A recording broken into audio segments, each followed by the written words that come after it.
এরকম আরো অনেক সিনেমা দেখতে হলে ডাউনলোড করুন ক্লিক অ্যাপ। ধূমপান স্বাস্থ্যের পক্ষে ক্ষতিকর, এর ফল ক্যান্সার। মদ্যপান স্বাস্থ্যের পক্ষে ক্ষতিকর।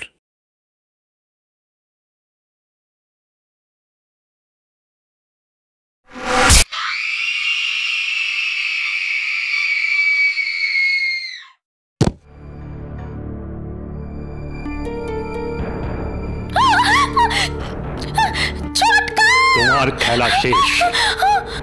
শঙ্করবাবু। Yes sir. ও কি কাল রাতে কিছু খেয়েছে বা কোনো কথা স্বীকার করেছে? না স্যার, কোনোটাই ও করেনি। অন্য অফিসারের কাছে ওকে ট্রান্সফার করতে হবে। 7 দিন পিসিতে থাকলে গড়গড় করে সব বলে ফেলবে। আমি সব বলবো, আপনাকেই সব বলবো। আমাকে রাজসাক্ষী করবেন? নিজে শাস্তি পেতে এত ভয়, তাহলে অন্যদের সাজা দিলে কেন? আমি বেঁচে থাকতে তোমার শাস্তি কেউ কম করতে পারবে না। কি সত্যি কথাটা বলবে নাকি আমার আসল রূপটা দেখাবো?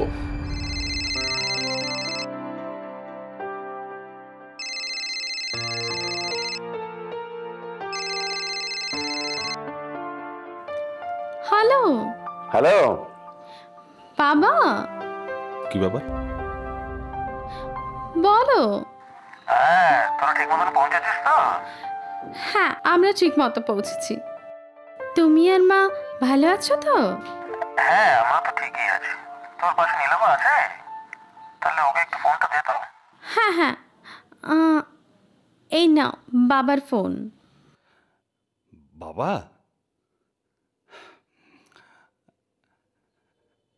হ্যাঁ বাবা, বলুন। না, ওই বাড়িটা বিক্রির ব্যাপারে আমার বন্ধু মিস্টার নাথের সাথে কথা বলতে বলেছিলাম। তুমি কি ওর সাথে মিট করেছো? হ্যাঁ, উনি 2 দিন বাদে ডেট দিয়েছেন। আমি ওনার সাথে মিট করে যা যা কথা হলো আপনাকে ফোন করে জানিয়ে দেবো। বেশ বেশ, হ্যাঁ, তাহলে খুব ভালো হয়। আর তুমি ওদের সকলের খেয়াল রাখবে। অবশ্য সাথে আছে, তবুও পুরুষ মানুষ হিসেবে তুমি ওদের গার্জেন, একটু খেয়াল রাখবে, ঠিক আছে? হ্যাঁ বাবা, আপনি কোনো চিন্তা করবেন না, আমি সবার খেয়াল রাখবো।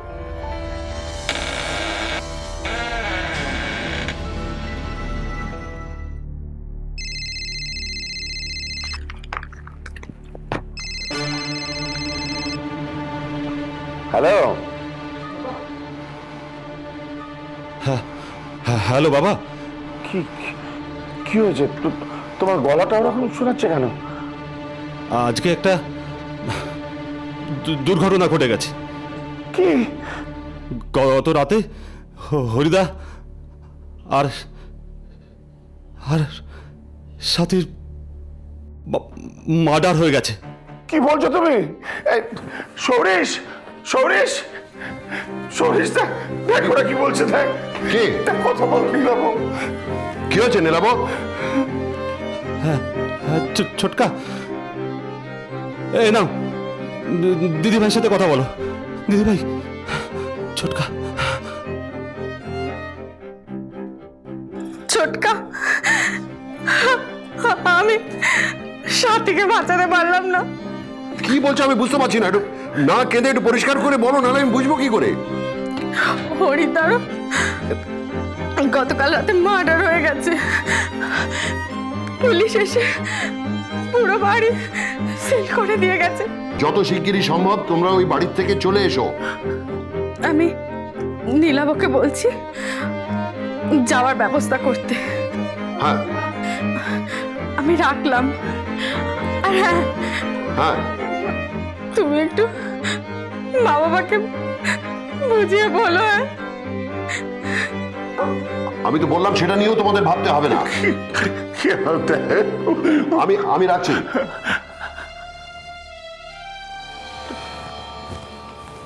সাথীকে তো তুমি মার্ডার করলে সম্পত্তির জন্য, কিন্তু হরিকেও মারলে কেন? সে কি তোমার সঙ্গে এই ষড়যন্ত্রে যুক্ত ছিল? কিন্তু স্যার। দাঁড়ান, আগে ওকে বলতে দিন। Sorry sir. সাথীকে মার্ডার করার সময় হরিদা দেখে ফেলেছিল। তাই ওর মুখটা বন্ধ করতে ওকেও মার্ডার করতে হয়েছে। বাবা, বাড়িতে তুমি দুটো খুন করলে অথচ বাড়ির কেউ টের পেল না, এটা কি করে সম্ভব হলো বলো তো? আর তারপর তুমি স্মৃতিকেও রেপ করলে, সেটাই বা কি করে করলে? তুমি এমন করো না, রাখো ওখানে। মনে হয় এটা একটা ভুতুড়ে বাড়ি। তাড়াতাড়ি খেয়ে নিও, নইলে ঠান্ডা হয়ে যাবে। আচ্ছা ঠিক আছে।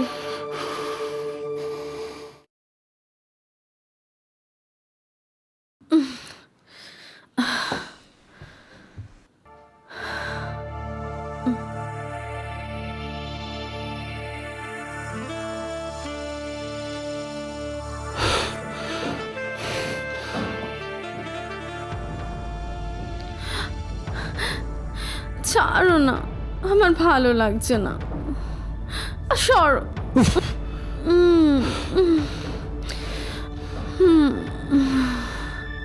এভাবে আর পারা যাচ্ছে না,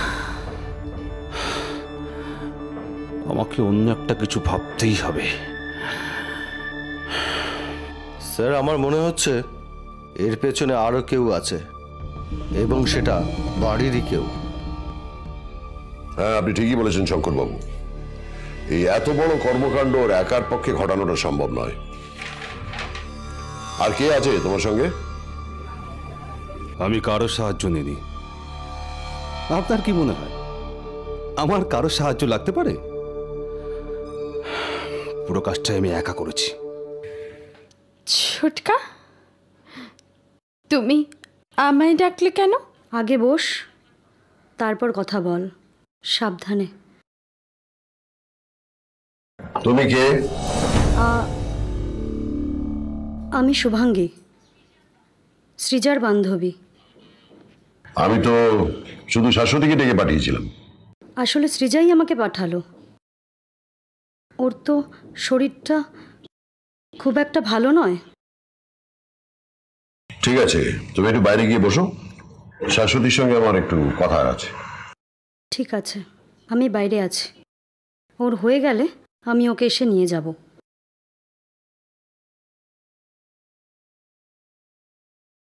আচ্ছা শাশ্বতী, যখন তোমরা বাইরে গিয়েছিলে তখন তো সৃজা আমাকে প্রায় ফোন করে সব খবর দিত, তুমি একবারও ফোন করোনি কেন? আমি তো ফোন করতে চেয়েছিলাম। কাকে ফোন করছিস তুই? বাবাকে জানাতে হবে না এত কিছু হচ্ছে এখানে? তুই কি পাগল হয়ে গেছিস? বাবাকে এসব ফোনে জানাচ্ছিস? তুই সত্যি বিয়ে হয়েছে, বড়ই হয়েছিস, কবে কাণ্ডজ্ঞান হবে? দে তোর ফোন। ফোন এবার থেকে আমার কাছে থাকবে। দিদি ভাই তো আমার হাত থেকে ফোনটা কেড়ে নিল, ওই তো আমায় ফোন করতে দিল না।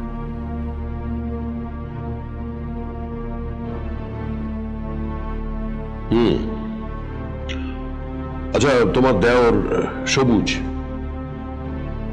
সেই ছেলেটি কিরকম? মানে ওর ব্যাপারে তোমার কি ধারণা? সবুজ ও তো খুব ভালো ছেলে, তবে ইদানিং জানো একটা কেমন হয়ে যাচ্ছে। ইদানিং কেমন হয়ে যাচ্ছে বলতে? না না, তেমন কিছু নয়। আসলে ও এখন বড় হয়ে গেছে, আর এর থেকে বেশি সবুজ সম্বন্ধে আমি কিছু বলতে পারবো না। ঠিক আছে, তুমি এখন এসো।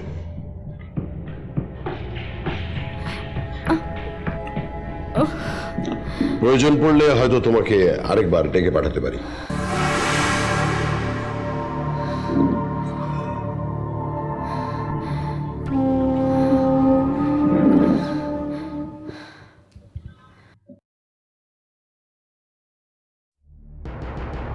ছোটকা, আমায় ডেকেছিলে? এখানে আমি কারো ছোটকা নই।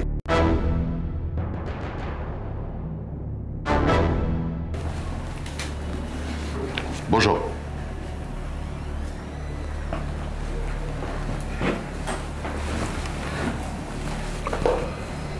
ওই গেস্ট হাউসে যে স্মৃতির সঙ্গে অশালীন ব্যবহার করা হয়েছিল সেটা শাশ্বতী বাড়িতে ফোন করে জানাতে চেয়েছিল, তুমি বারণ করেছিলে কেন?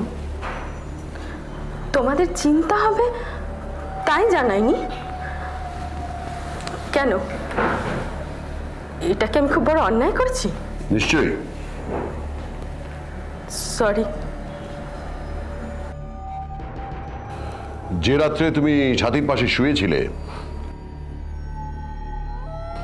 সেই রাত্রেই সাথীর রেপ হয়ে গেল। কে করলো, কিভাবে করলো, তুমি কিচ্ছু টের পেলে না। এটা কিভাবে সম্ভব?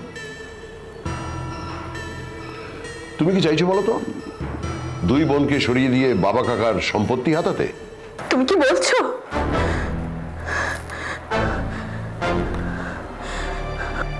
আমাকে বলেছিল বাপের বাড়িতে থাকতে না। আজ আমি সেই বদনামটাই পেলাম। চোখের জল না ফেলে কি হয়েছিল আমাকে পরিষ্কার করে বলো।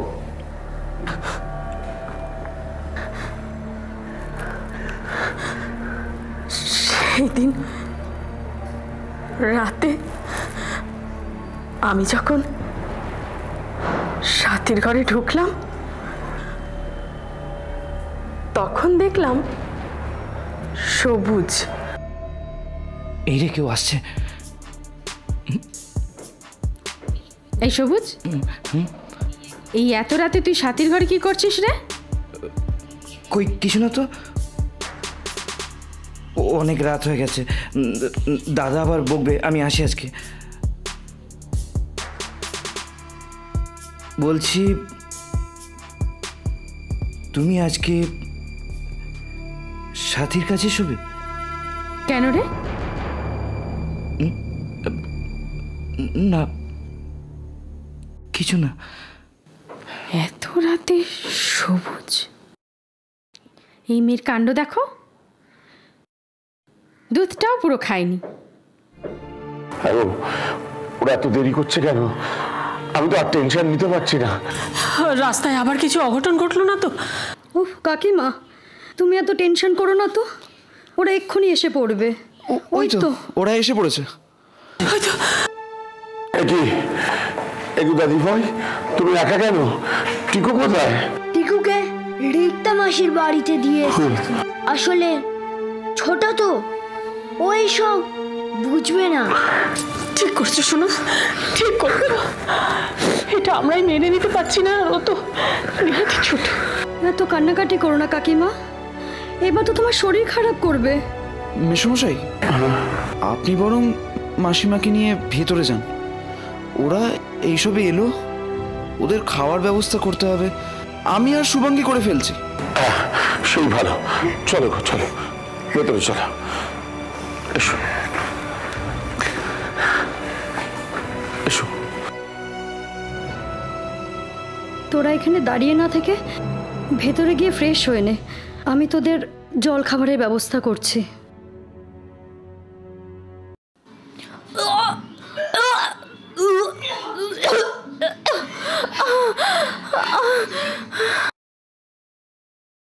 দিদি ভাই, তুই আবার ডাক্তার ডাকতে গেলে কেন?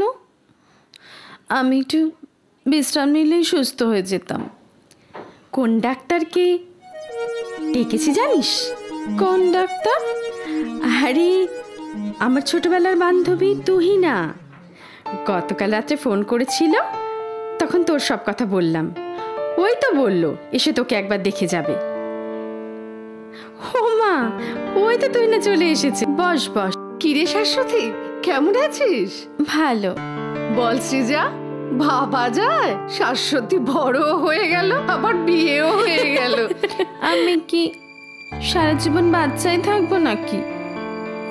আচ্ছা আচ্ছা, দেখি তোর পালসটা একটু দেখি।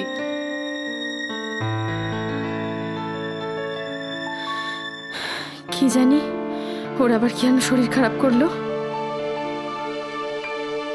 আমি তোদের একটা সুখবর দিই, সৃজা তুই এবার বড় মাসি হতে চলেছিস। ও মা, কি আনন্দ! বলছি, একবার একটা ইউরিন টেস্ট করে নিস কিন্তু। আগে আমি নীলাভকে খবরটা দিয়ে আসি। দিদি ভাই, এতদিন পর শাশ্বতীর কোল ভরবে, আমার যে কি আনন্দ হচ্ছে কি বলবো। তোরা না টিকুর পর এবার আরেকটা পুচকে আসবে। কালো ভ্রমণ গেস্ট হাউসে অনেকগুলো হাদসা হয়েছে, যেমন আবার একটা আচ্ছা খবরও হয়েছে। হ্যাঁ ঠিকই, এখন তো শাশুড়িতে মা হতে চলেছে। কিরে, তোরা কি বসে বসে গল্পই করবি নাকি ওদের কিছু বাচ্চা বাচ্চা মেয়েগুলো তখন থেকে না খেয়ে বসে আছে, ওদের কিছু খেতে দে। মা তুমি শাশুড়ির কাছে বসো, আমি আমি সব খাবারের ব্যবস্থা আচ্ছা আচ্ছা ঠিক আছে, যা তাড়াতাড়ি যা। বৌদি ডাকছিলে? হ্যাঁ বলছি কি, ওদের জন্য দোকান থেকে কিছু খাবার নিয়ে আসতে হবে। এনে দিবি? বৌমনি, ও এখানে এতজন কেন, কি হয়েছে বল। ও দিদি ভাই, বলছি কি দিদি ভাই, আমার না খুব বমি হচ্ছে রে, আমার একটা ওষুধ দিবি? কেন, এ কি তোর মুখটা এরকম লাগছে কেন? আমার না ওকে ওকে ধরে নিয়ে যাও, নিয়ে যাও, শোয়া শোয়া। কি হয়েছে বৌদি, তুমি কাঁদছো কেন? সব শেষ হয়ে গেছে ঠাকুরপো, আমার সব শেষ হয়ে গেছে। আরে কি হয়েছে না বললে আমি বুঝবো কি করে? কি হয়েছে বলো। স্মৃতি স্মৃতি প্রেগন্যান্ট। কি কি হলো, কি বলছো কি তুমি? শ্রীজার কাছে সব রিপোর্ট আছে, এখন আমি যে কি করি। কিন্তু এসব করলো কি? বেরিয়ে যা দাদা, বেরিয়ে যা দাদা আমি বেরিয়ে যা, আমি কিছু করিনি। এক্ষুনি বাড়ি থেকে বেরিয়ে যাবি। আমি কি করিনি। নিলামো নিলামো, ওর গায়ে হাত তুলছো কেন? আমি কিছু করিনি। তুলবো না, এই বাড়ির মান সম্মান সবকিছু নষ্ট করে দিয়েছি। বেরো না। ঠিক বলেছো, এইরকম ভালো দাদা, এরকম অমানুষ ভাই। আমি কিছু করিনি, আমি সত্যি বলছি আমি কিছু। ঠিক আছে ঠিক আছে, সবুজ উঠো, উঠে দাঁড়াও।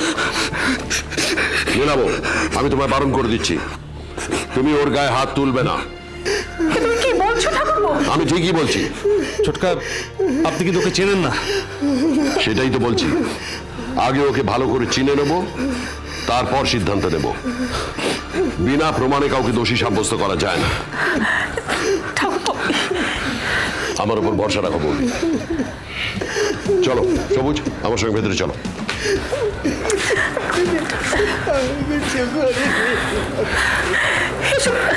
এসব কি হচ্ছে বাড়িতে? আমিও তো কিছু বুঝতে পারছি না। আমি কিছু করিনি। তুমি করেছো, আর সেটা ঢাকা দেওয়ার জন্যই তুমি সাথীকে খুন করেছো এবং হরিদাকে খুন করেছো। আমি মার্ডার করিনি। হ্যাঁ তুমি করেছো। যদি তুমি না করে থাকো তাহলে কে করেছে?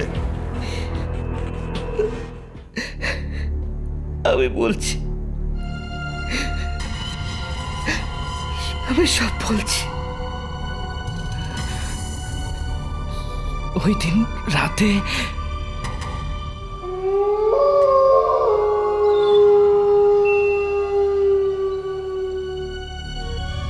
তারপর স্মৃতির সাথেও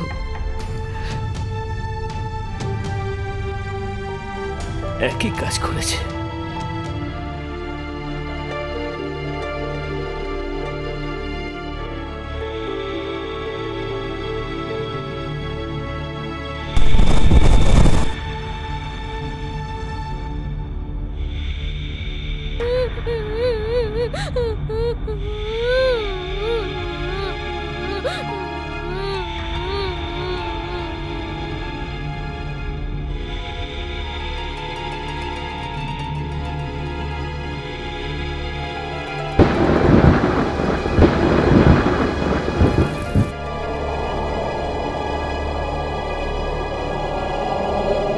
তুমি তাহলে এই গল্পের কালো ভ্রমর, তোমার সব অঙ্ক শেষ। স্যার, এই ওষুধগুলো তোমার কি কাজে লাগতো? আসলে স্লিপিং পিল ছাড়া আমার ঘুম আসতো না। I see. কেন, তোমার কিসের অভাব ছিল? কি অশান্তি ছিল? স্যার, ও জুয়াও খেলতো, দুবেজির কাছ থেকে অনেক টাকা ঋণও নিয়েছিল। দুবেজি কাল আমায় বললো না। দুবেজি কেন আমাকে টাকা দেবে? আমার কি আছে? তাহলে তুমি দুবেজিকে কেন বলেছিলে যে কালো ভ্রমর গেস্ট হাউসের মালিকানা দেবে? এই স্লিপিং পিলগুলো কি তুমি একাই খেতে নাকি অন্য কাউকেও খাওয়াতে? ওটা আমার একার নেশা। তাহলে পোস্টমর্টম রিপোর্টে সাথীর পেটে অতগুলো স্লিপিং পিল পাওয়া গেল কি করে? তার মানে তুমি দুধের মধ্যে ওগুলো মিশিয়ে এই অপকর্মগুলো করতে। এর প্রমাণ কি আছে? দুধের গ্লাসে তোমার ফিঙ্গারপ্রিন্ট পাওয়া গেছে। কি? স্মৃতি কি হয়েছে?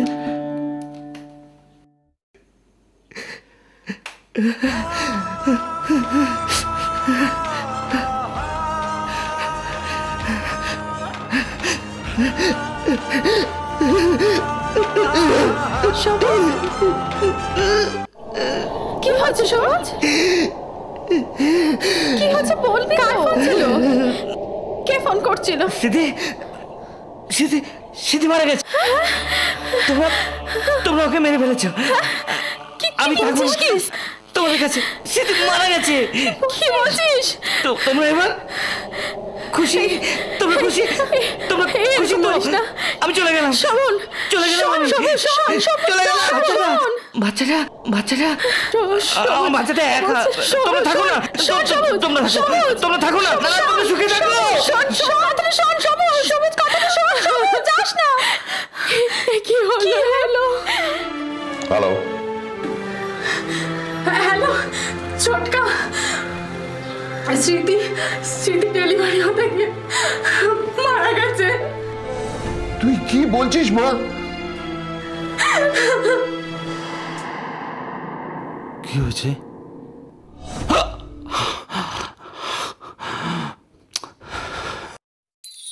Order order. মহামান্য আদালত সব সাক্ষী ও সবুত শোনবার পর এই সিদ্ধান্তে আসলো, আসামি নীলাভ চ্যাটার্জিকে হরি এবং সাথীর খুনের অভিযোগে দোষী সাব্যস্ত করা হয় এবং তাকে যাবজ্জীবন সশ্রম কারাদণ্ডে দণ্ডিত করা হলো। The court is adjourn.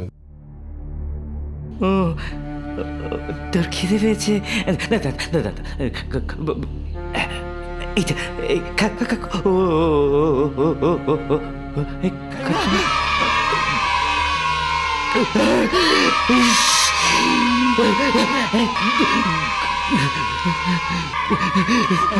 বাচ্চা